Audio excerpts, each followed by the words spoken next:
क्या बात है, खेसारी भैया बैठे हैं भाई, आप लोग शांति बनाए रखिए। वाह क्या बात है। एगो भानु भैया खातिर गीत गौले रही, हम चाहता नहीं कि पहले वही गीत गाली भैया, एक बाद फिर सुनाई भोजपुरी गीत कि अरे आपने खोरिया बाहर जग देवा चाचा, कि अरे आपने खोरिया अरे बाहर फुलमतिया, कि अरे खेसारी भैया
आओ भानु भैया का के लिए हमने के क्षेत्र खातिर आज भानु है भैया के कृपा बा हमने खेसारी भैया के सामने से देखा तानी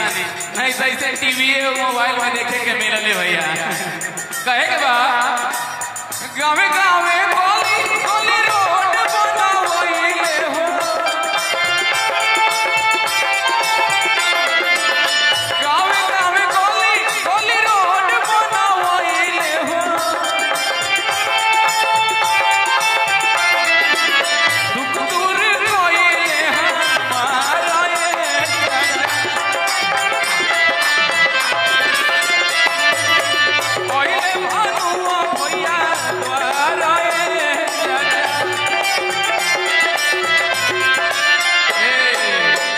भैया ट्रेलर के टाइम कम बा।